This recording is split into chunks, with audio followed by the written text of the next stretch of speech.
Hi, good morning, good afternoon, good evening from anywhere you're watching me all over the world. My name is Oluwatosin Olajumoke Arodudu, aka OOA, and this is the author and their book, aka Book Reading with OOA.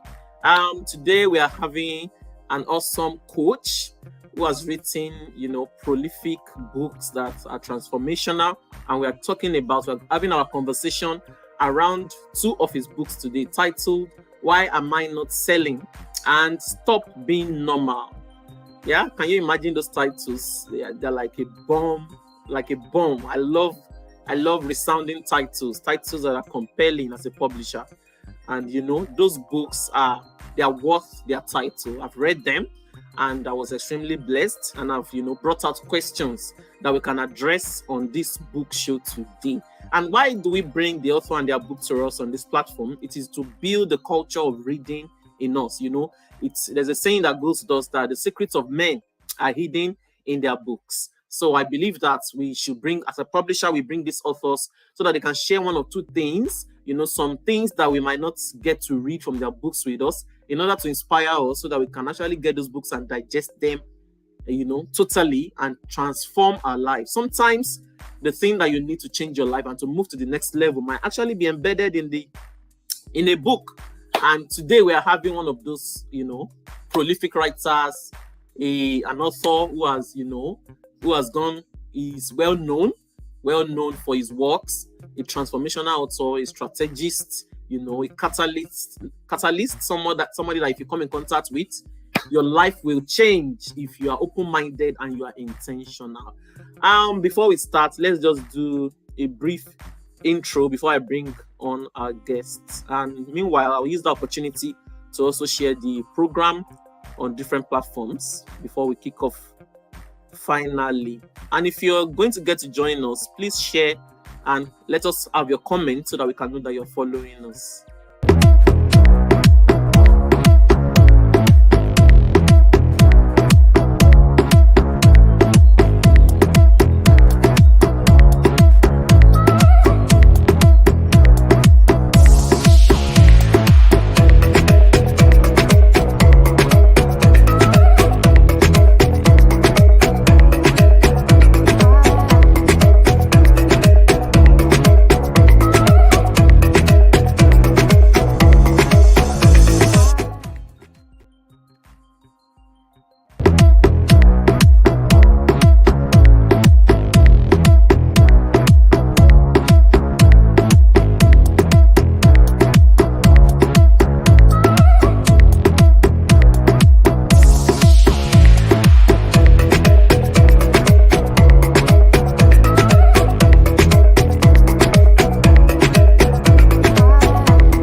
Please give me some minutes. Let me share on my private wall on Facebook so that more people can get to see and perhaps join us.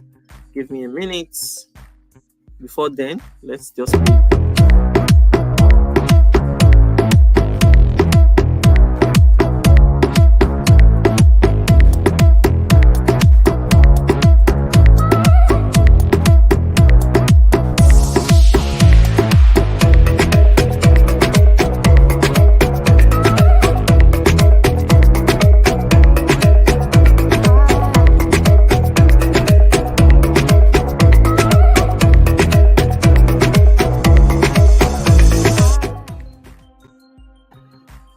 join us shortly, please. I'm still trying to share. It's not always easy trying to navigate when you're live and you're trying to share the program. Just give me a minute. I'll be back on shortly. Yeah.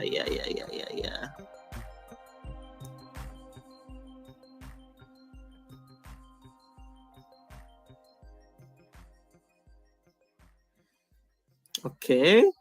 I think, yeah, it has been shared now. So I have to turn off my Facebook so that it doesn't intercept what we're doing. So welcome on the show. Thank you very much. If you're just joining us, please share, invite your friends, because we're going to have an explosive conversation today. And we're talking about two amazing books written by Coach Wilson Samson. And those books are titled Why Am I Not Selling? And Stop Being Normal. Stop Being Normal was one book that really drew me to him as a coach, because as an identity coach myself, that was a title that I could relate with. And reading that book is full of a lot of nuggets, a lot of wisdom, a lot of pointers, things that can actually transform your life, and you will get to understand why you don't have to live an ordinary or a normal life. Normal people don't do wonders. Normal people don't get to be visionary. If you want to live a visionary life, you have to stop being normal. So before I start rapping, let us bring the author on board so that we can start without wasting much of our time. We were 5 minutes late, so sorry. Just some technical issues behind the scene. So, welcome, sir. How are you today? I'm doing great. Good to see you. I'm representing your brand. You see, we're in the same color. In fact, I'm shocked. I was like, he's wearing pink like me. The spirit is one. Thank you so much. So I'm very happy to have you on board today. Yes, I've had you once last year and it was explosive. And I also look forward to the knowledge you're going to share with us today, because I know that you're a man full of wisdom and knowledge, and you are very, very impactful. So without wasting much of our time, sir, can we get to meet you before we delve into the question? All right. Thank you. Well, good evening, viewers. Good day, good afternoon, depends on your time zone. I am Wilson Samson, a business connector and a strategist. Now, I focus on helping people connect the dots between people, strategy, and systems. Why did I do this? I discovered that over the years with organizations, and when it comes to institutions, or when it even comes to families, the problem we have centers around the kind of people we interact with, the kind of strategies we adopt, and the kind of system that we build. So without people, strategy, and system, we head nowhere. And so through this conversation, I'd just like you to just stay glued to your seats, take down as many notes you can take. We're going on a ride. Thank you.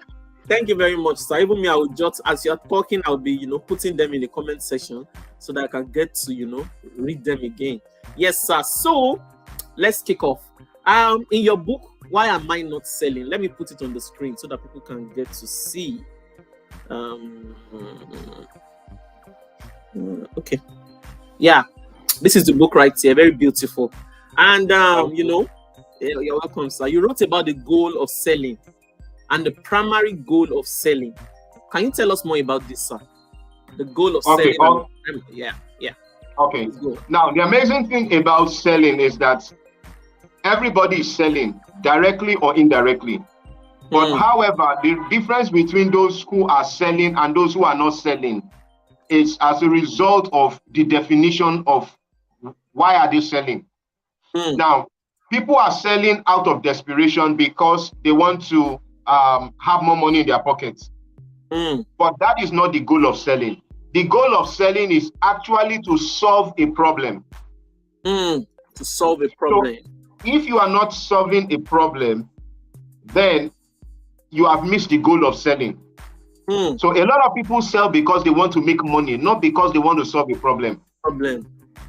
So imagine going to a hospital to see a medical doctor, and the doctor is interested in how much do you have there, and not interested in solving your problem. You are not ready to bring out your money. You're going to hold your money to your chest. Imagine hiring a lawyer, and the lawyer is asking you, how much can you pay me? Without asking you, what is your problem? And how can I be of service? And how can I provide solution to the things that are giving you problems? Now, one of the goals of selling is beyond trying to make money, which is the end point. Cash flow is actually the end point. But the basic thing is, what problem are you helping them solve? I'll just give a brief summary with this. We've heard of a lot of things about goal setting goal, how to achieve your goal, how to do this, how to do that. Now, the question why a lot of people struggle with the goal is because nobody is taking time to find out what challenges are the goal setters having or facing. Now, if, for example, I want to make $10 million and I come to meet you and said, okay, I want to make $10 million. Telling me that it's achievable is not enough. I want you to help me to look at what are the things that are going to prevent me from achieving that goal. And help me break that barrier. That is, when you help me break that barrier, you have solved my problem. Then it's my own responsibility to meet that $10 million. Because that is what I want to achieve. But the focus is helping to remove those things that will prevent me from achieving the $10 million. So the goal of selling is solving problems for people, one, helping them to eliminate what will make them be in discomfort. Two, then you charging a premium for helping them solve that problem. It becomes a win-win. If I solve your problem for you, you pay me XYZ for helping you solve this problem. That is actually the goal of selling, not just to make money off people. And you know what we see everywhere is everybody just wants to cash out. They're not even thinking about solving problems. They're not thinking about their integrity. If you lie because you want to cash out, what's going to be the end goal? If you play games when you're trying to sell, what will be your reputation? People don't think about it. It's always about cashing out. So thank you for shedding light on that, sir. Like, the goal of selling should be beyond trying to make money. What problem are you solving? What problem are you solving? That's a beautiful one. So let's move to the next question. You wrote about 26 reasons why people buy a product. Can we discuss 5 out of these, starting from the first one, which is love? When I saw that, I was like, wow, I never saw it like this before. Like, reasons why people must buy a product must come from a place of love. I was like, wow, we need to shed more light on this. So go ahead, sir. Okay, all right.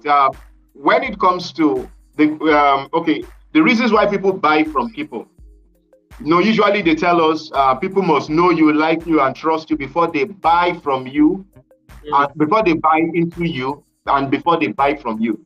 Now, the first point of call is love. Everybody wants to be loved. The reason why you are ready to spend extra is because you value something. There is a value you have placed on what you want to get. And you have looked at it from the angle that this item or this service I want to pay for will help me to achieve XYZ goal. So when selling does not come from the point of love, it defeats the purpose. I'll give an example. The reason why people buy before I forget this. Okay, sir. Love is number one reason why people buy. People will never spend their money to buy trouble. For example, somebody who loves smoking cigarettes, it's because of the love of cigarette that he's addicted to, and he wants to maintain that tempo, that craving, that drive, or that pleasure he or she derives from smoking, will make the person spend their hard-earned money to buy that because they love doing it. So now, you cannot buy something you don't love for somebody that you cherish. Yeah. So because that's why during festive period, that by next month, we're entering December, Christmas, people buy gifts for the people they love, or their birthdays, their wedding anniversary, their birthdays, or during celebration. You just want to surprise someone, Valentine. It's because you love someone. So love must be the trigger. Love is only the trigger that makes people buy without feeling the cost implication. Then the next point is beauty. Nobody wants to be told you are ugly. Looking good is good business. And smelling nice is equally good, is also good business. Yes, so. So people spend money to buy good perfume that they can wear on, so that anywhere they go, the fragrance goes. They say, wow, that is cologne. This is this is that. It's because they want to be appreciated. And the only way you can be appreciated is when you appear beautiful. Like when you gave me a compliment that, oh, you love the color of my shirt, I said, wow, we're representing him. Exactly. No, there's a way it makes me feel relaxed and comfortable, and I want to go on with the conversation. Now, when there is love, the conversation becomes beautiful. Now, when it becomes beautiful, it leads us to exclusivity. Nobody wants to buy what is common. Everybody wants to buy what is premium. That's why people enter first class. That's why people register for VIP clubs. That is why people spend money on designers, because they know that this is next to, you cannot get it anywhere else. If you are not buying a Louis Vuitton, you cannot from the right source. Getting it elsewhere might be imitation. Nobody wants to wear imitation. Everybody wants to wear original. Everybody wants to be addressed as honorable, as a VIP. Somebody wants to be regarded as a second-class citizen. So exclusivity is one of the reasons why people buy. Now, when people know that they are loved, whatever they are buying, the service helps them to become better than who they used to be. It brings out beauty in them, and there's also an exclusivity attached to it. It leads them to health. Nobody wants to live forever, but nobody wants to spend the rest of their lives servicing a health challenge. Everybody wants to look good. Everybody wants to be healthy. The worst thing that can happen to anybody in selling is when you are selling, when you're okay, just like a man who is drowning, he needs somebody to rescue him out of the pool. He doesn't want somebody to offer him a cup of juice. So what he's looking for is rescue. So health, the reason why people buy is they want to improve their health status. Nobody wants to be sick. Nobody wants to be paying hospital bill. So whatever product you're offering, whatever service you're offering, does it improve the person's health or worsens their health? Nobody wants to buy poison if they're actually in their right frame of mind. Now, with this in mind, it now leads to time management. Nobody wants to buy a product or service that will waste their time. Everybody is trying to manage the 24 hours that is available. And so knowing how to manage the time that is allotted to you or is available to you, you want to maximize it, because time is money. You can lose any other thing, but time that is lost cannot be recovered. No matter how much you place on it. Now, before as I wrap up on that, I just thought about something to share this. One thing about selling that listeners should pay attention to. Selling creates 10 major opportunities for you. And one of the opportunities selling creates for you is that it creates the opportunity to be persistent. It's only in true selling that you are persistent. It's only through selling that you can negotiate. It's only through selling that you can manage conflicts and resolve conflicts. It's only through selling that you can build relationships and manage relationships. It's only through selling that you can actually pay active attention, listening to your audience, and not forcing your target audience to buy what you have to offer. It's only through selling that you are able to solve problems. It's only through selling that you are able to exhibit the act of influence. You're able to exhibit your influence. You're able to influence somebody to think of an alternative that you have to provide, different from what they have in the market. It's only through selling that you are able to practice the act of emotional intelligence. And lastly, through selling, you are able to build friendship. Build friendship. Wow. Hey, these points, I'm writing them down. Like what you can derive from selling, right? Yeah. Right? What you can derive absolutely. from selling. Yeah. Derive from selling. I just want people to catch up with it. That's why I'm putting the comments there. Wow. People look at selling, even with me in the past, before I started to sell stuff, they look at selling like it's a big deal, like it's stressful. But when you begin to look at it from this perspective, you will realize that you're actually helping yourself when you're selling. You're building yourself when you're selling. Because look at what you have just, shared with us, sir. persistence, negotiation skills, managing conflicts, relationship building, listening to people, solving problems, the art of influence, practice emotional intelligence, and build friendship. Oh my God, these are powerful nuggets that people need to work with. Anyone that is having, seeing selling as a big deal, I think they need to begin to look at it. And look, this is a system that you have created, sir. Do you know that this is part of your system? And yeah, this can be fleshed out into a course, like you can create a course from this. When people, because thanks for that. Exactly, like we are helping them to solve a problem. If you create a course from this, then people who don't like selling, they can actually create a life from the heart of selling. If they look at it as if they are trying to help themselves. So this is a wonderful one, sir. And I think we should promote your book more and let people, get to see it more and buy it and transform their lives. So thank you very much, sir, for that answering that question excellently. I'll move to the next question now. What are the importance of brand marketing in today's world? Oh, awesome question. Now, let me just play a very funny one. Most times we hear branding, and some people think branding is about painting the building, it's about the external, the exterior, how it looks like. Now, branding is about who you are and how who you are solves problems for who you meet.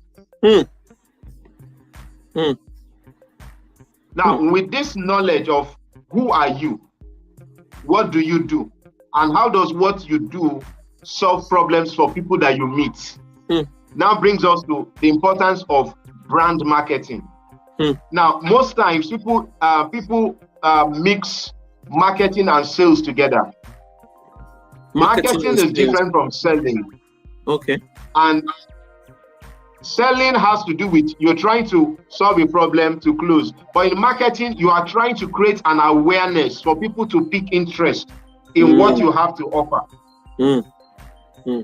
Now, when you know who you are, what you do, and how what you do can solve the problem for who you meet, you now need to market the benefit of what you have to offer, how we can solve a problem. Now, when the person begins to take interest, you now begin to say, just like now, we're having a conversation, and you now said, wow, these 10 points that you mentioned can actually turn to a course. Yeah. So what you did was to market the ideas of the brand of why am I not selling to me. And when I started looking at it, you started selling the idea. Do you know that you can actually help XYZ people who are afraid of selling begin to believe in selling, that it's important to sell? So at that point, it's easy to close me to say, you know what, I'm interested in signing up for that course. Wonderful. So now, what brand marketing does for you, it helps you to stand out from the crowd. Remember, everybody is selling, everybody is trying to get attention, and the people you are trying to even target have been sold to several times before you appear. So how can you stand out? It's usually, I give this analogy between a general hospital and a specialist hospital. So if you go to a general hospital, they are going to handle general cases. But if they are specialist cases, okay, maybe somebody is, usually we don't like mentioning the names, we don't like mentioning those illnesses. But okay, let's say a woman is dealing with a fertility issue. Going to a general hospital will not solve her problem.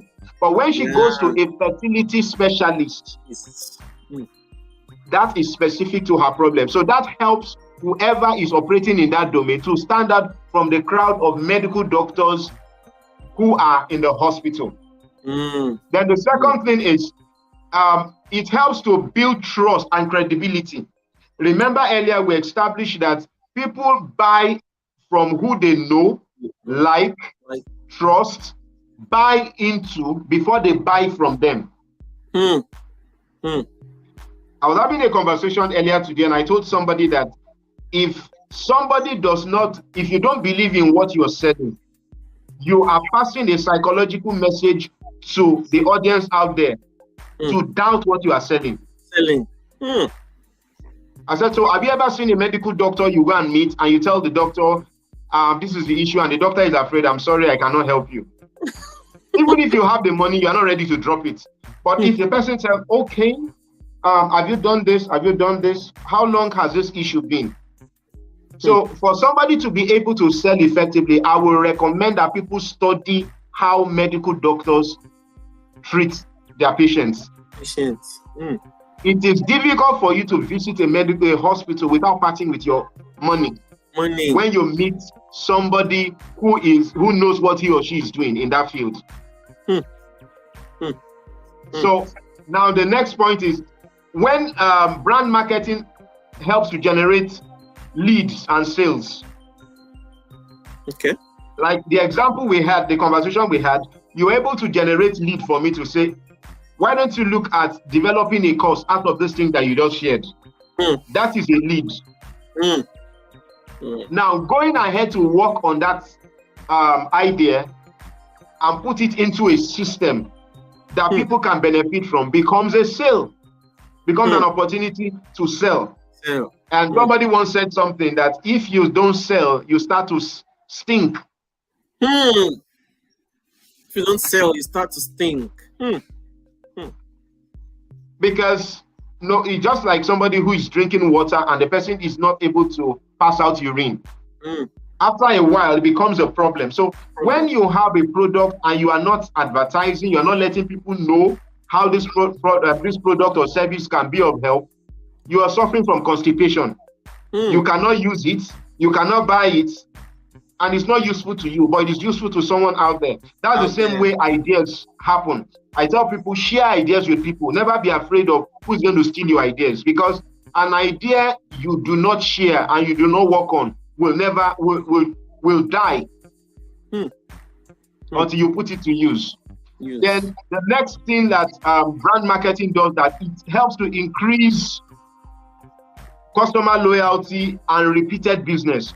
When people know you, like you, trust you, and they can buy into you and can buy from you, they will continue to buy from you and refer other people to buy from you. And the value chain continues until they are tired of doing business with you. Maybe because you are not handling them well. Wow. Thank you very much, sir. Thank you very much. And this brings an end to this session about the book, Why Am I Not Selling? If you have you've gotten value from the first session, get the book and start to have start to view selling from a different lens. I believe that is what that book is going to do for you, because I was really, the things I read there, I've never read it before in any other sales book and all that. They are really, nuggets that can change how we perceive selling. So thank you very much, sir, for putting that idea down into a book in order to bless lives, especially, people like us that we see selling as something that is a bit tedious. Thank you so much. So before we move to the next section, we're going to go on a short 30 seconds.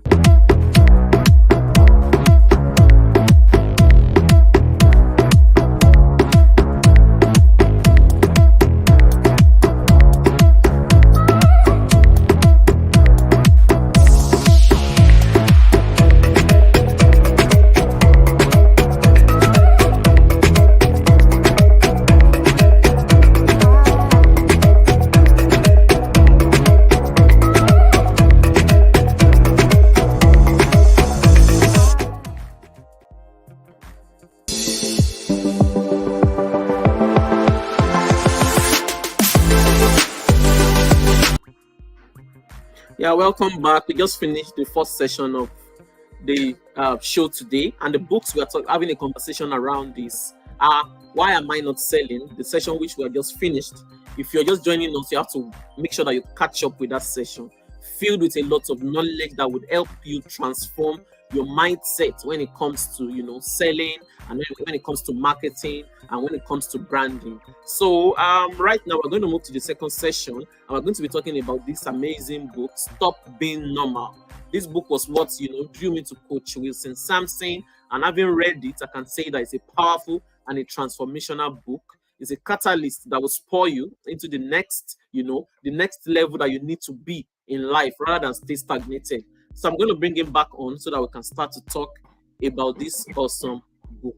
You know, I'm really excited about Stop Being Normal because as an identity coach, I can connect with it. And, you know, when I carried it, I read under 20 or 25 minutes, I think. I read from introduction and I finished chapter 2. And that was where I drew the questions from. So I'm now wondering, like, so if I read all the chapters, how many questions would I get? That's why I said maybe in the nearest future, we'll have to come back and talk about the rest of the book. But already we have some amazing questions that we can share. Hello, Mama Sheon Akiloton. Thank you so much for joining us today. Yeah, she says, I'm very glad to be able to join today. Thank you, Ma. And I'm very, very happy to see you. Thank you so, so much. So we're going to go to the second session, which is talking about this, having a conversation around this book titled Stop Being Normal. So I'm going to ask you the first question on this.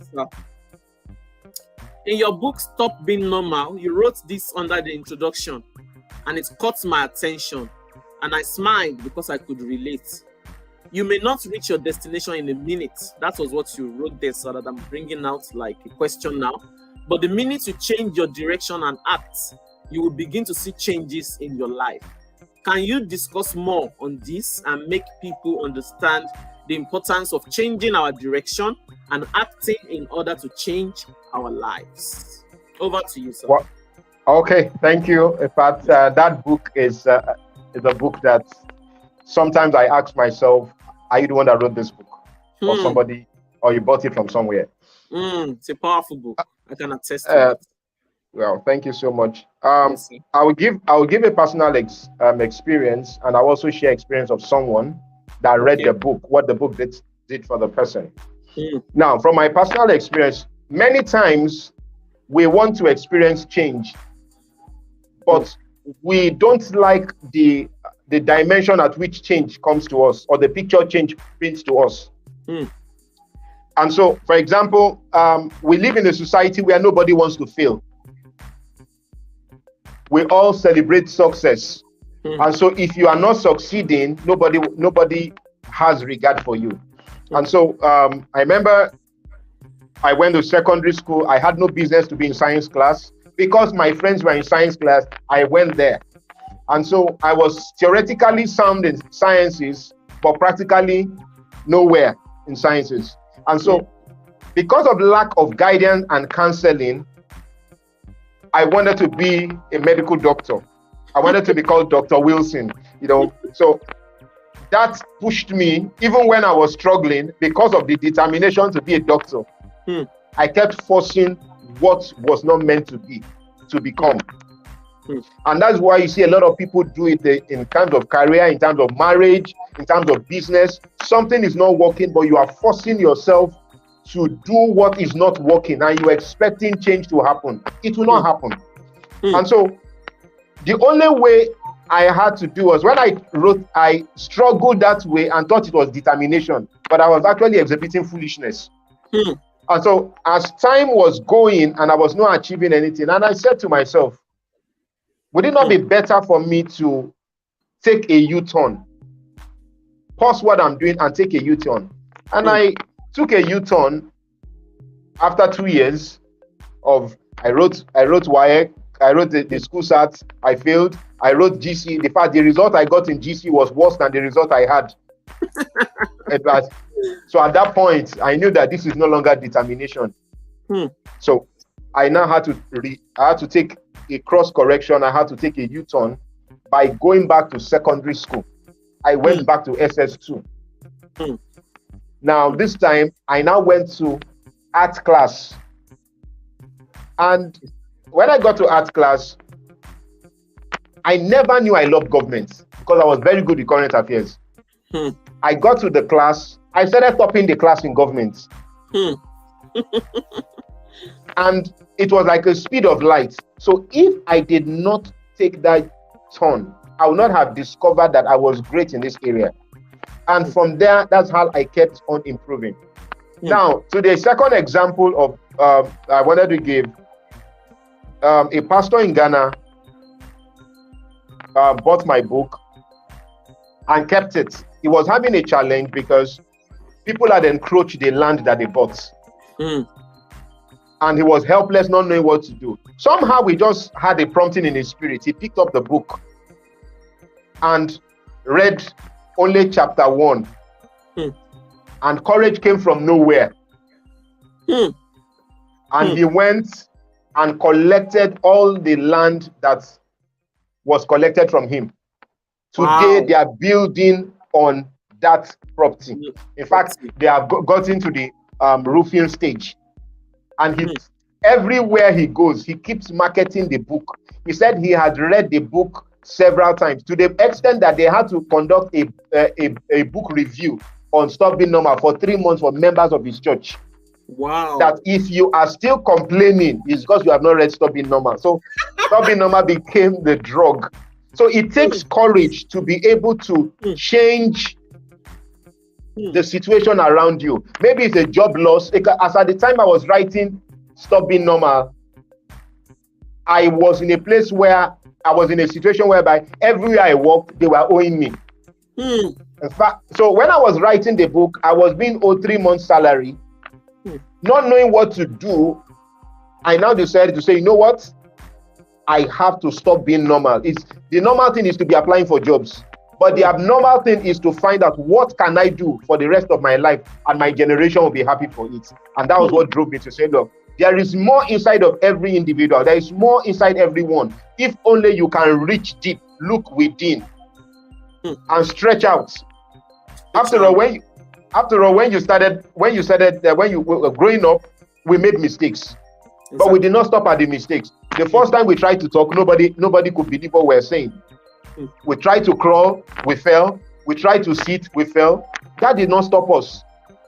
So Stop Being Normal is just about telling you that how you can get more out of your desired outcome. There is a goal that people have set. But however, fear, doubt, and what will people say has prevented a lot of people from launching out into who they really are. So I tell people, if I can do it, you too can do it. Yes. Thank you very much, sir. Wow. There's more inside of us. We just have to reach out and pull it out. And if you continue to downplay yourself, you're not reaching out and pulling the more inside of you out, you're going to lose a lot in life. I remembered when I wrote my book Identity, and prior to then I'd written books that I didn't really market. I was just being normal about them. I didn't believe in myself that I could even become an author. So those 3 first books I wrote, I didn't really make so much noise about them.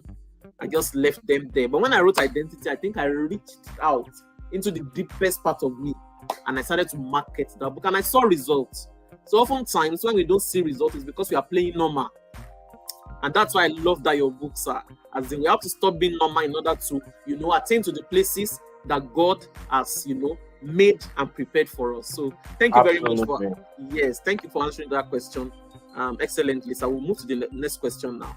So our next question is, in life, for us to be able to change our lives, I have discovered that we all need a voice of reasoning, and identifying these voices is a huge challenge to many.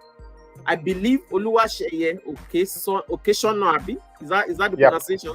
Yeah. That you talked about in your book Stop Being Normal, was your voice of reasoning, sir, albeit it was your junior in secondary school. I believe it was your heavenly sent coach.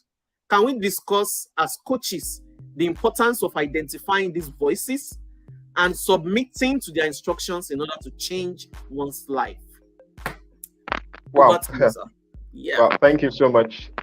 I tell people that the things that I've learned so far that have helped me, I learned from people who were junior to me. And so for you to be able to succeed, you need to trade with pride. The example in my book, he was in SS1 when I was in SS3. So you look at, so what do you want to learn from somebody like that? But he kept on telling me something. There are times that I want to read and I'll be feeling sleepy. I want to go. He'll tell me, Senior Wilson, let the mosquito bite you. When you make it in life, you'll forget the mosquito bite. So he will tell me stuff like, the people that burn the midnight candle are people that make it in life. I had issues with reading. I will read like newspaper. I was not able to comprehend. He taught me a formula, SQR squared. He said, number one, when you pick up any material, first study, ask question, read, review, and go back again. And ever since I developed this, now, as a coach, you must be able to show empathy, because he showed empathy. So empathy is one key every coach should use. When people come to you, they are not going to come in their finished states. They're going to come in their raw states. They are coming with a problem. So you helping to eliminate what would have been an excuse to achieving that goal.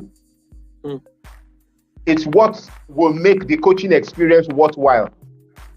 And we must never forget as coaches that it's a process. Growth is a process. Success is a journey, not a destination. So as a coach, you are not a miracle worker. You are not a one-time wonder. You have to make sure you help your mentees to understand that, yes, we may have gone through this process. You are bound to make mistakes. You are bound to fail, but you must not stop at that. You must not be stuck at where you are. You have to keep moving. I'll give an example. Because of what Sheye had done for me. I remember when I failed the exam after all, but I did not fail in life. That encouragement helped me to be able to persevere. I remember one of the I think we're having network days issues. I failed the exam when the network issue. That was my second missionary journey to YA. I tell people that one of the things that I remember, one of the exams I wrote, I came back, I wrote the exam and I failed, and I was feeling very bad. Network. Network is and dejected. Okay. Can you hear me now? Yes, we can hear you now, sir. Okay. So I remember one of the days I came back very dejected, and my father noticed that I was feeling bad. And he offered me a drink. I was scared if he had poisoned it, because African fathers. I read that part about I acted to you fail exam and you come home with boldness, and then you need to go and find your father outside. And when he told me, he said, look, my son, you're not a failure because you failed the exam. You are a failure because you used your own hand to interpret yourself as a failure. And that was the last time I failed an exam. He made me to see, like, look, you are not too old to learn. In one of the chapters, I said learning is underrated. We underrate learning a lot. A coach can learn from a mentee. A mentee can learn from a coach. But for a coach, you now feel that, because I'm a coach, I know it all. Then that's the big mistake. Imagine if I did not humble myself. Would I have learned anything from Sheye or Ketono? I would not have done that. And so all through life, there are a lot of people who have been instrumental to my growth today. Are people who are junior to me. I discovered that when you move with people who are younger than you are, and who understand that, look, whatever I know, whatever I have is a privilege, not a right or not a bragging right. You are always youthful. You age gracefully rather than aging forcefully. But when you move some so-called elderly people, all of a sudden you just discover that you now start entering retirement plan. You just start thinking that, I'm getting old. And the zeal to learn dies. You cannot learn from them. They cannot learn from you. So both of you are stuck. So you now form a crab colony where nobody moves out of the basket, or if anybody is trying to climb, let's draw ourselves down. We are here together. We are all here together. We are not going anywhere. As we are together, the more happier we shall be. That should not be the case. So you can learn from anybody. You can inspire anybody, but you must not take it as a mentality that without me, this person cannot be. I've not seen Sheye in close to 30 years now. That encounter, that seed he sowed that time, was the only seed. I tried to look for him on social media. I cannot find him anywhere. And that's why I view him as an angel. Like, absolutely, just, it was just at the right place at the right time. Of course, he was a student like you, but he was and your junior. But the things he kept saying was just sounding like a philosopher. I read the book and I was like, wow, that's the philosopher right there. I pray he's doing well and doing great wherever he is, by God's grace. Yeah. So thank you very much, sir. So we can learn from anyone, albeit they are our juniors. As I'm like this, I learn from my children. There are some things that they have taught me. There are some things I pronounce wrongly that my children have been the ones to tell me the right pronunciation. Even these days when I'm talking, I'll be like, I hope I'm pronouncing it the right way. Is that how they taught you in school? Please teach me. So that I can, so we must learn, we must humble ourselves to learn from people. You don't know the voice of reasoning that can actually change your life. Even if you think you know how, we must still humble ourselves and learn from the people that the Lord has placed in our path. So thank you so much for answering that question excellently. Okay, so people are, my mentor, Marcia Akiloton, is saying that she's laughing at retirement plan. Yeah, I feel when you move with people that older than you and you start to carry yourself like one old man, papa or old mama, youngie, it will affect your mind. So I understand what Coach Wilson is saying, that blend with the younger ones and learn from them, and see the way they do things, because they're the ones that are they're up to date with what is going on out there. So when you see the way they do things technologically wise, different things, then you can learn from them and also apply it to your own life. She also said learning takes humility. Yes, ma, it does. Absolutely. And exactly. And ma Akiyogbe, I know the person under that. Other creations. I think that should be Evelyn. Learning is continuous. Exactly, Evelyn. That's true. Who is under other creations? This thing, no, my people. Show your face. Let me know the person that's under that name. Then Mark Dinike said that most people I learn from are younger than I can attest to that, ma. She's older than me, but this woman's humility is something else. I feel like I can give her the whole world. Like I can give her the whole world. She's just like that, very humble, and I don't always remember the exact age. Of course, when you move with the younger people that are younger to you, you won't remember your own age. Same thing with my mentor right here. You said something right now, sir, that mentors can learn from mentee. Mama Shen is an example. She learns from me as a mentee. She has changed my life. She was one of those. She's one of those angels that God planted on my path. She has been so, she has an important aspect in my life when it comes to my growth and all that. But even at that, she still comes to me to ask me some things. Mama, what do you think about this? What is your input about this? And that's humility right there. And that makes me want to do everything for her. When she gives me an instruction, I don't want to disobey her, because she's somebody that I learn humility from. And this is why I think this is how we should carry ourselves as, as coaches and mentors. It's just beautiful. It's just a beautiful way to relate. Let's do away with pride and just, be humble for one another, so that we can have a beautiful atmosphere and all of us can grow beautifully. So let me move to the next question. Our time is fast spent, but it's a beautiful conversation and I'm enjoying it. I've gotten a lot of value already. So, sir, the second to the last question, yeah? In chapter 1 of your book, you titled it Face Forward. That's Stop Being Normal. Let me put this book on the screen again so that people can, they can follow it up. Let me put it on the screen. Yeah, that's the book right there, Stop Being Normal. I've put the link where we can get it in Nigeria. Is it on Amazon, sir? Not yet. Okay. But it will be up by next week. By next week, okay. Mm-hmm. But the link right there is for people who want to buy from Nigeria. It's right there in the comment section. I think up, if you scroll up, you see it there. But I'll still put it again when we are done. So in the chapter 1 of this book, you titled this Face Forward. You wrote this and it caught me once again because I could relate. It may seem normal to hope that things will change, but preparing and planning for the right opportunities and platform requires courage. Life has truly evolved to the level of preparing, planning, identifying, and positioning yourself to build and own your stage ahead of opportunities. Life produces sequences that can make people forget you quickly if you are not evolving. Can we talk about this, sir, as related to self-publishing and publishing one's first book? If you are not evolving, people can easily forget you. That's true, sir. That's true. Absolutely. And I read it in your book, like, sorry, let me just quickly chip this in. In your first book, how you went ahead to publish that book, and at the end of the day, the book didn't really sell. That was my own experience too. My first book, I didn't really sell much, and I was like, you'll be thinking that's the first time out everybody's going to rush your book, and they're going to I want to buy a book. Then you see that the response is so low, and it can be very demoralizing. So I want you to shed more light on this, sir. Okay, thank you. First and foremost, let me start from the mistake I made while trying to publish. It's without an audience, it will only take God to market your book. And so you need to build an audience first.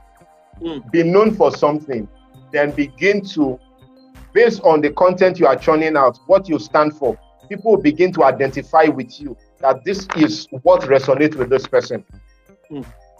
Because without that, people will give you names that you are not called.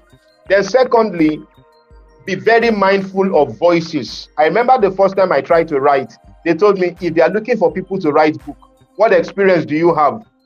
I remember somebody I respect told me I should wait until I'm 50 before I write a book. And I was like, I said, well, so that means it's only old people that write books. So remember back to what I said, if only old people write books, then where will the younger ones learn from? Who will be able to relate with them? Because we come from a society where everybody comes first in class. Nobody comes last. Nobody is able to come out to say, these are the mistakes I made. I want people to learn from my mistakes. Everybody wants to show muscle that this is what I'm good at. Nobody wants to be vulnerable. Because for me, I've gotten to a stage of my life where I tell people that, look, if you are not vulnerable, you cannot be accountable. If you are not vulnerable, you cannot be accountable. So whatever mistake I have made in life, there are people who have made worse than it, but because they were unable to own up, they committed suicide. But here I am. I'm a living proof that life can be beautiful when you change your direction. So as a first-time publisher, when you're trying to publish a book, look for problems that your book can address. If the goal of your writing a book is to make money, you are going to be greatly disappointed. Because money is not going to come. So because of that statement that when they're looking for authors, what are you doing? For more than 11 years, I could not publish my first book. Wow. And this is a very good forum to share this with you.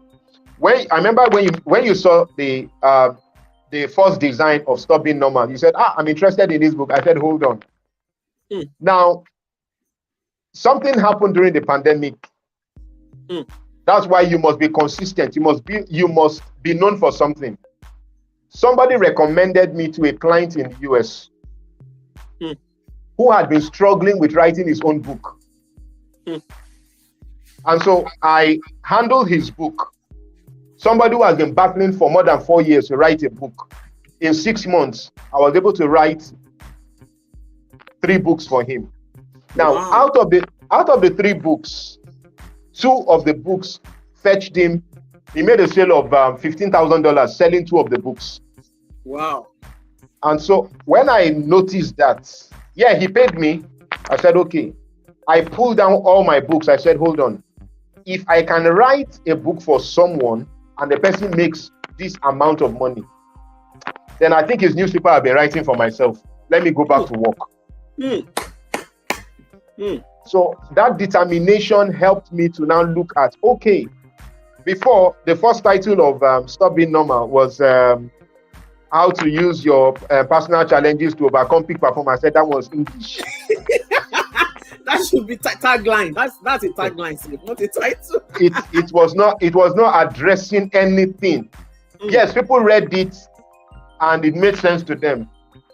But when I went back and fleshed it up, I asked myself, are you the one that wrote this book or somebody wrote it for you? Because, the power of writing is that you are pouring your spirit, soul, and body into it. You are experiencing transformation the same way your audience is going to experience it.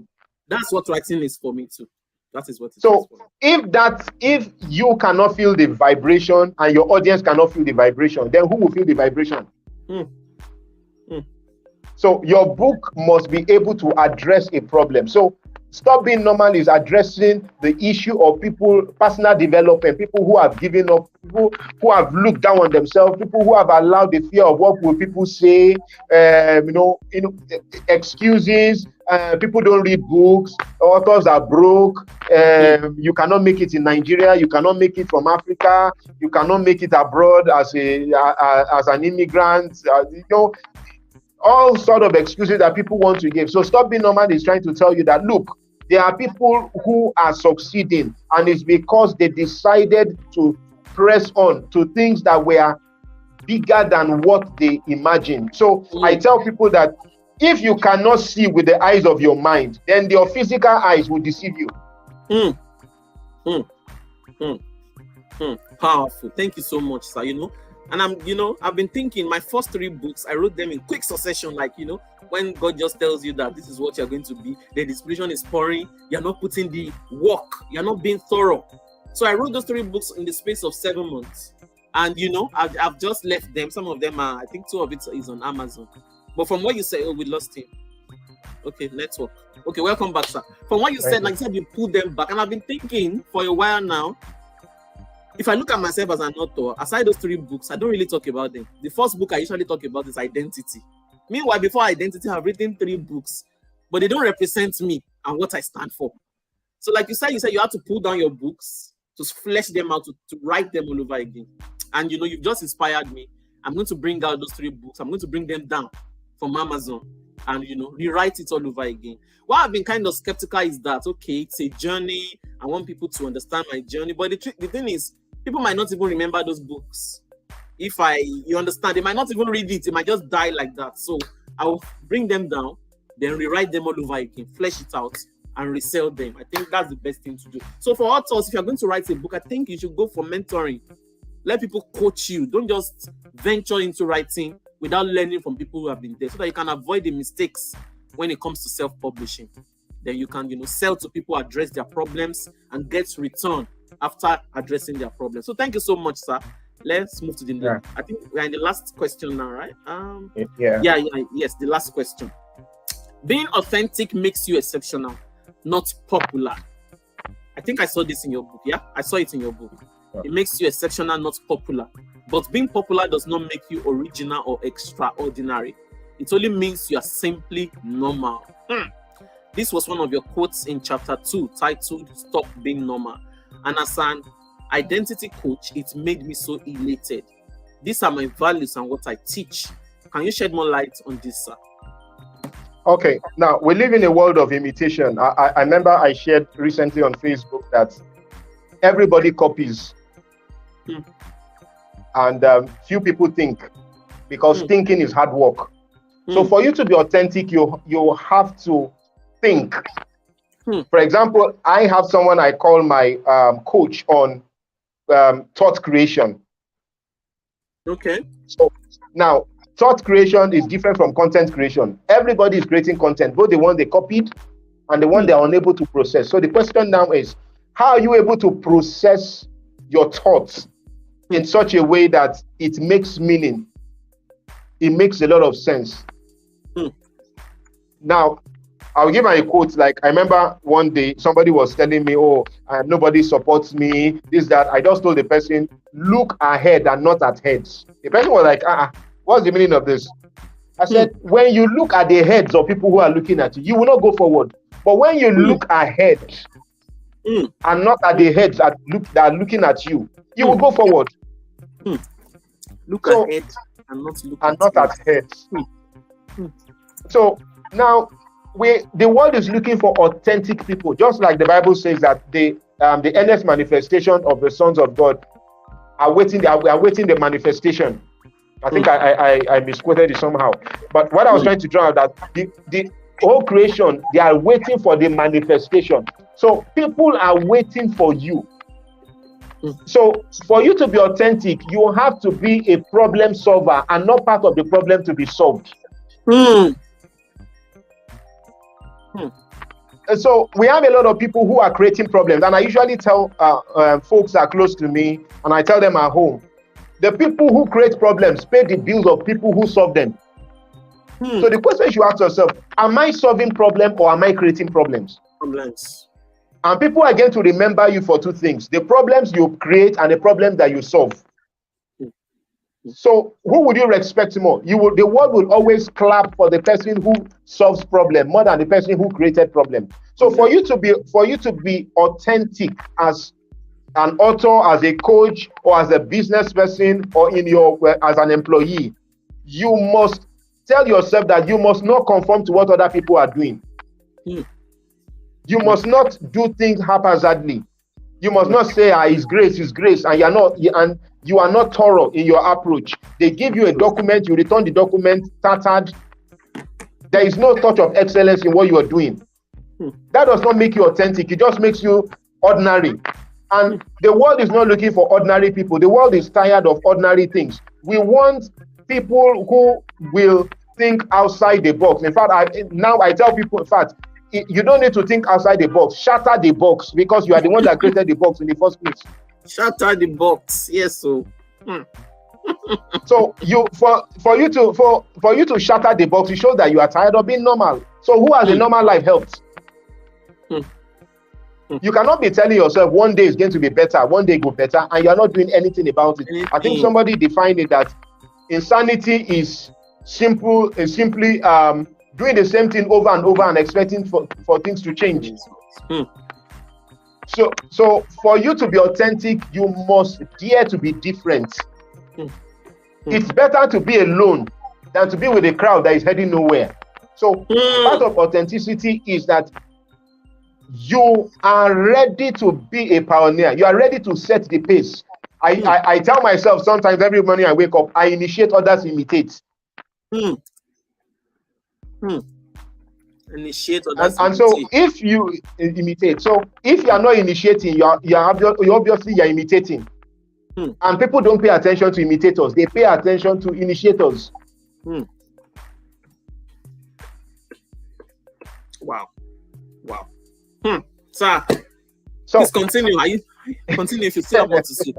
Okay. So now, based on this, I want to encourage everybody out there and those who are going to watch the replay. Look, if somebody has told you that you cannot succeed, that one thing you should understand. The person is trying to tell you that there is success inside of you, but you have not discovered it yet. Exactly, that's it. And so, okay, I'll give an example. Something happened that I was sharing with someone this evening, and the fact that I left an organization 4 years ago. I created a system in that organization, but when I was in that organization, I was not appreciated. 4 years after I've left the organization, people still call me that they want to register for the same training I created. To the extent that they are asking me for the website. I said, I have left the organization. You are asking me, are they still in that formal address? I said, I don't know. You can Google them. And this is not every year. In fact, every monthly basis, people call me to ask me the same question somebody has asked me and said, please, I want to do this training. I want to do this training. Please, are you still offering the training? Or how much is the price? I said, oh, thank you for the question. I have left the system. Please, can you help us? We are calling them. Nobody is responding. But the truth of the matter is, if I decide not to pick the call, I'm carrying animosity. Some people are going to hate you because you are trying to be authentic. Don't be foolish by reacting angrily to them. I said, after all, you did not believe in me. So what do you need from me? I better go away. I'm not interested. That is being childish. But being authentic is that, oh, thank you so much for this inquiry. I just want you to know that I have moved on. However, if you want so and so, these are the channels of communication to follow. Remember we talked about selling, that your ability to solve problems, your ability to resolve conflicts, your ability to build friendship. Because The people, the relationship you build, those are the channels through which miracles are going to come through.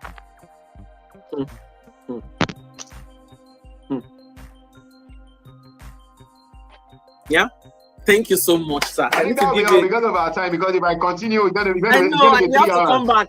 Because the conversation is just from introduction to chapter 2 of Stop Being Normal. So we have to come back because 2023 is almost here. It's even here already. And you can't continue to do things the same way you have been doing it and expecting a different result. Something must charge up in you so that you can move to there is a place that the Lord has prepared for each and every one of us. The people that you are seeing that are doing well, that they are excelling, is because they decided to bring out that thing that is inside of them. I call it unleash your resources, unearth your resources. They are right there, buried deep by the society, by the way we grew up from our childhood. These are part of the things I wrote in Identity. But if you can unleash it, submit yourself. If you're a child of God, as a child of God, submit yourself to God. Then listen to the voice of reasoning around you. It could be anyone. Listen to them. Then begin to bring that thing out. You realize that your life will transform. I normally tell people in the space of 6 months, if you become very intentional and you decide to, change your life, you can. It's just a matter of being in the right places, getting the right resources, which includes people. People are a resource to you. Get around the right people. Remove every negative voices around your life and in your head. Remove those voices and you realize that you will start to thrive. So thank you so much, Coach Wilson. I'm very happy to have you on board today. It's an honor. I know you're a very busy thank man. You so much. Yes, for coming on board and to teach us these things. I really appreciate you. And let us know when your course will come out. The system that I know that you're going to put in place when it comes to selling. Let's know when it comes out so that we can. Because I will sign up for it. It's something that people need to. It's a solution that you need to create for people, and I look forward to it in 2023. 23, absolutely. Definitely, by God's grace. Yes. And thank you so much, sir. Let me put the books on the screen again. The first session we talked about this amazing book, Why Am I Not Selling? If you missed it, please try to catch up. A lot of revelations and things that will change your view when it comes to selling and marketing. And the second book we just finished on now is Stop Being Normal. And to get these books, I'm going to put the link in the comment section again. Yeah, before I'll put it after when I let him go so that you can get to grab a copy right there in Nigeria. So thank you so much, sir. It's an honor to have you on board today. And I look forward to having you. So much. Yeah, maybe when your course is ready in 2023, we'll come back again. Then we'll talk about the course and we'll continue on Stop Being Normal. We have to push the gospel out there. That pastor in Ghana was helping you to push out the gospel. So we have to push out the gospel right there in Nigeria so that people can, stop being normal and stop doing things the same way. You are stagnating yourself. There's something that the Lord has prepared for you. Get the right resources and begin to enter into those places. So thank you so much, sir. I will let you go now. My regards to Auntie and the family. Have a lovely evening and enjoy your weekend, sir. God bless you. Yeah. Thank you. Bless you. Thank you. Bye. Bye, sir. Wow, what an amazing session. Thank you for the awesome people that have joined in. Ma Shinwaki Lotson, thank you for getting time out of your busy schedule to be here. Thank you so much, Ma. And Ma Adelike, thank you for joining us, Ma. I'm really grateful. I know that it's not a convenient time, but for finding the time to be on here, I appreciate it. And I know that you've gotten one value or the other, just like I have. And this is why I love this author and their book. In as much as, I started it in order to build the right reading culture in my community and to let authors share some of the secrets in their book, I also get value from these authors when they come on board. They teach me things that I don't know, and I'm also benefiting from it. And I hope that everyone who gets to watch this session will benefit, and everyone on board have benefited. Thank you so much. Help us share. And if you get to catch up, please share with your friends so that they can kickstart their 2023, beautifully, with wisdom, with knowledge, and with understanding. So the next time we're going to come on board should be in the next 2 weeks by God's grace. Until then, thank you so much. In the coming week, check our reels. Yeah, check out our reels. We are going to be talking there. I'm going to be starting a book reading there. And the book is titled Killing Comparison. written by Nona Jones. She's an African American. Killing Comparison. I believe that this book would also help us to transform our lives. I don't know if it's very clear on the screen, but check out our reels. I'm going to be reading this book, I think, practically throughout the rest of the year, so that we can enter 2023 powerfully. It's a book. Oh, thank you so much for sharing, Mama. I appreciate you, ma. It's a book that I want people to get value. And one of the things I hawk when I do short videos is comparison and unhealthy competition. And I believe it's a huge limitation that is affecting a lot of people, most especially women. So watch out next week in our Reels on Other Creation. And we shall be starting our book reading on this amazing book written by Nona Jones. Yeah, okay, it's showing on the screen very well now. Killing Comparison. Yeah. All right, thank you so much. I'll let you all go now. Bye, and thank you, Mas, for joining in. Thank you so much.